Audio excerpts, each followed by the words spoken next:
Masarap magkaroon ng best friend. May taong poprotekta sa'yo, may taong magpapasaya sa'yo, pero handa mo bang itaya ang pagkakaibigan para sa hinahangad mong pagmamahalan? Nooy umiibig na ako, subalit nasaktan Ako si Princess. puso. Grade 3 pa lang ako, palagi ko ng kaklase si Ivan. Magkaibigan kasi mga magulang namin, kaya kung nasan ako, nandun rin siya. Mapalungkot man o mapasaya, sa kulitan man o problema. Yan si Ivan, ang taong lagi kong kakampi sa buhay. Ngunit nang ikaw ay makilala, biglang napago ang nadarama. Para sa'yo, ako'y ibig pang muli. Dahil sa'yo, ako'y ibig nang muli. Ang aking puso'y pag-ingatan mo. Dahil sa ito'y muling magmamahal sa'yo. Para lang sa'yo. Isang araw,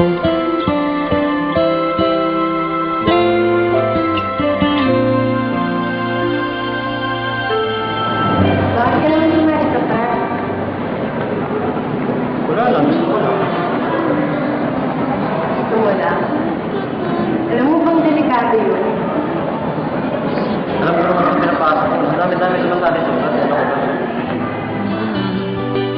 Ang tulad mo Matapos ang araw na yun, iba, at sa'yo lamang nakita ang tunay na pag-ibig na aking hinahanap. Buti na lang ika'y nakilala. Binago mo ang nadarama. di na siya nagpaparamdam.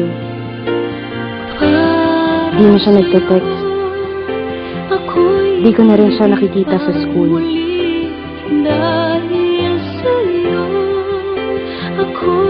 Kamusta na kaya siya? Pinuntahan ko siya sa bahay nila. Pero hindi ko siya naaabutan. Namimiss ko na yung best friend ko. Namimiss ko na si Ivan, ang lalaking lihim kong minamahal. Hanggang isang araw, Ano ba talaga nangyayari sa'yo, Ivan? Bakit? Wala. May hindi ka sinasabi sa akin eh. Ano ka na ako sabihin sa'yo? Ba't di ka na pumapasok? Ba't di ka na nagpaparamdam sa akin? Ba't di ka nagre-reply sa mga text mo, Ivan? Ivan! Ano ba talaga nangyayari sa'yo? Ba't ka ba nakangirap sa buhay ko? Ano ba kita?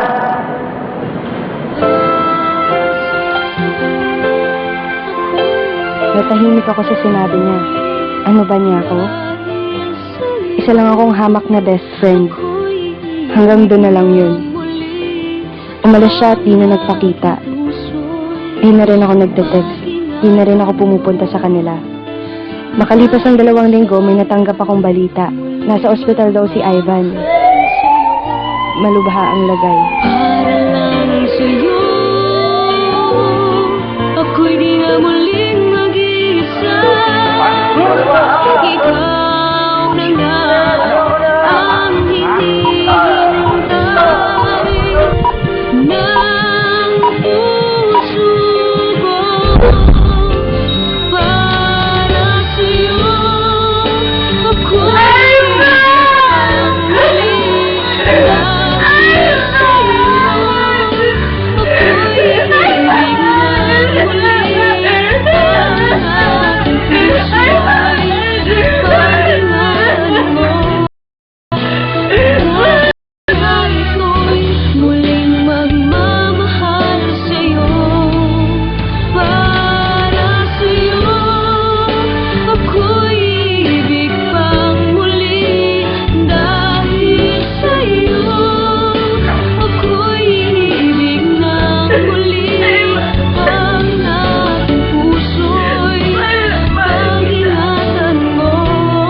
ako ng cellphone ni Ivan.